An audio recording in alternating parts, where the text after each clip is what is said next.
जय सच्चिदानंद।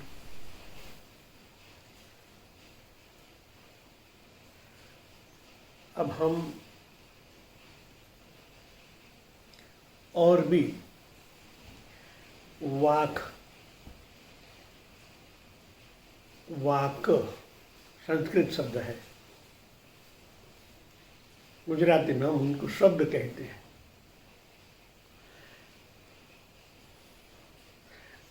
उच्चार में बहुत फर्क है, आप उच्चार करके देखिए। शब्द कहें वाक, वा आकाश तत्व पैदा होता है, वाक के साथ क जुड़ा है। गुजराती में पहला अक्षर क होता है। जब शब्द ब्रह्म में कुछ स्पंदनाएं प्रकट होती है। क इसलिए जैसे क का उच्चार होता है, स्पंदन उत्पन्न होता है और कर्म जागृत होते हैं, इसलिए वाक शब्द कहा गया है। शब्द में सब कुछ नहीं है, कोरा है। वाक में बहुत कुछ है, इसलिए हमारी संस्कृत विश्व भाषा कहा जाता है। बहुत गरिमा दिया हुआ है, क्योंकि ये संस्कृत हमारे ऋषि मुनियों की देन है, और यही ऋषि मुनियों ने 4 वेद, 108 उपनिषद, श्रुति पुराण बनाए हैं। ये जननी भाषा है संस्कृत, और इनसे पूरे ब्रह्मांड के अंदर एक भूचल, एक हलचल अलग प्रकार की होती है। दूसरे जो शब्द बनाए गए हैं उनका अर्थ आपको निकालने में समय लगता है। संस्कृत सीधा ही प्रसाद आपको दे देती है, इसलिए यहाँ वाक रूप, रंग, रस, गंध, स्पर्श का अनुभव कराती है। पंच तत्व और पंच तन्मांत्र है। आकाश, वायु, अग्नि, जल, पृथ्वी, उनकी तन्मांत्र क्या है? स्पर्श, रूप, रंग, गंध, ये इनकी तन्मांत्र है। तन्मांत्र मान सूक्ष्म, जो पंच तत्व है, पंचभूत है, उनके पीछे उनका सर्जन कराने वाला ये रूप, रंग, गंध, स्पर्श है। वाक जब इनके साथ जुड़ता है तो उनको गति मिलती है। जिस तरह रूप, ये रूप है, जब उनके साथ ये वाक जुड़ती है। किसी को रूप के आपने अनुभव किए, मगर जब ये वाक के साथ कनेक्ट होता है तो उनका रूप निखरने लगता है। ये रूप हम सीधा देख पाते हैं। कोई सौंदर्य, और जिसके पास ज़्यादा सौंदर्य है, आप वो वाक के द्वारा उनका अनुभव करेंगे। मतलब जोड़ने वाला शब्द, आदान प्रदान, आपकी आँख और वहाँ का रूप, आपकी आँख और सामने वाले का रूप कनेक्ट कहाँ होता है? ये आँख के अंदर जो प्राण है, वो प्राण से ही आप उसके रूप को देखते हैं, प्रकृति के रूप को देखते हैं। इस ब्रह्मांड की जो अति सूक्ष्माति सूक्ष्म स्पंदना है, उनका स्वरूप है। जिस तरह अलग अलग प्रकार के, कई प्रकार के, जिस तरह कहते अलग अलग आपके अंदर जो 7 रंग है, निखरते कैसे हैं? यही शब्द से, यही वाक से। देखने का माध्यम ये है, और कनेक्ट माध्यम हुए वाक शब्द। इसी तरह रूप, रस भी आपको जिह्वा से मिलता है, और यहाँ कनेक्शन होता है आंखों से। इनके बाहरी अंतर जगत में जाता है। सबका कनेक्ट वाक है, इसलिए वाक को शब्द ब्रह्म कहा है। दूसरी भाषा में कहता हूँ, आकाश से ही वायु, अग्नि, जल एवं पृथ्वी तत्व का आविर्भाव होता है।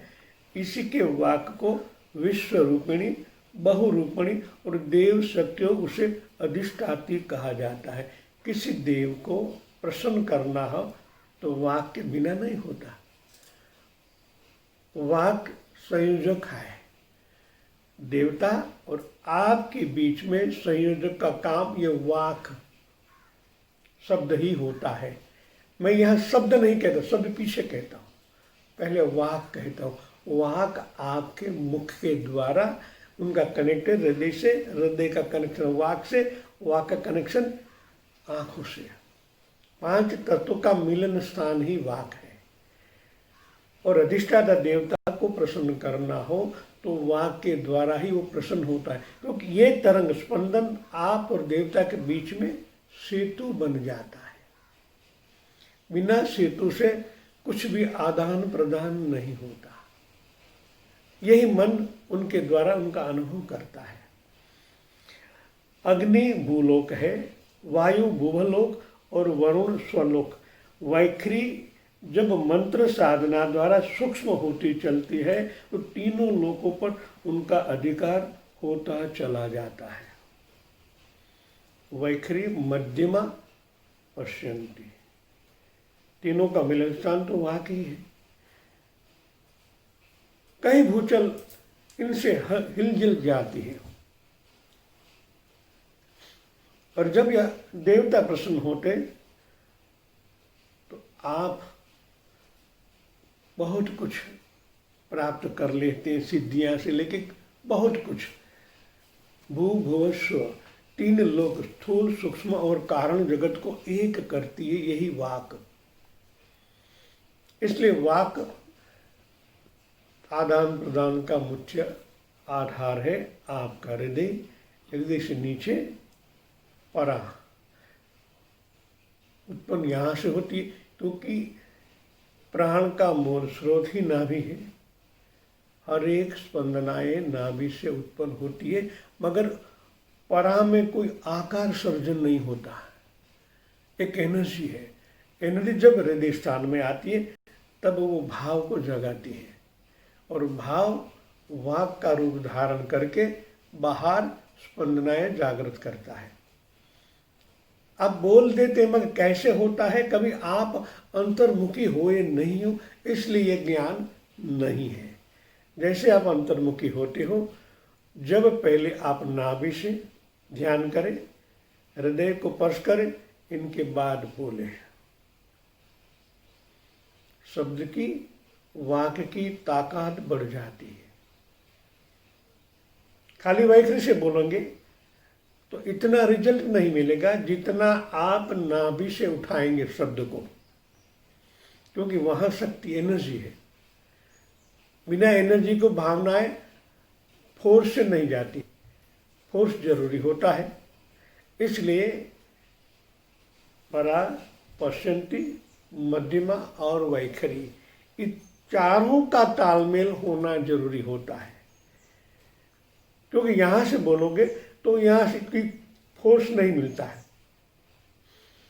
ब्रह्मांड में जितनी गतिविधि होनी चाहिए वो नहीं होती, क्योंकि ऐसे तो खरबों संख्या में ऐसे स्पंदन बाहर है, मगर आपका स्पंदन ऐसा होना चाहिए ब्रह्मांड के साथ तालमेल हो जाए, तो आपको उस शब्द को परा से उठाना पड़ेगा।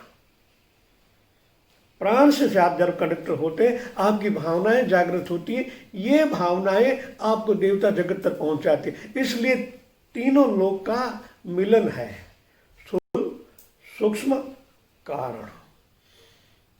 इतनी शक्तिशाली ये वाक है। जब आप उनको समझदारी के साथ उठाएंगे तो एक नाम को आपको बहुत हो गया। जिस देवता के साथ एक होना चाहते हैं उनको पहले तो नाभि, आंख बंद करके नाभि का कनेक्शन करें, हृदय में है, और बाद में बोले। तो ये विज्ञान है, धर्म और विज्ञान। कोई भी बात समझदारी के साथ ही करनी चाहिए, वरना शांत रहो।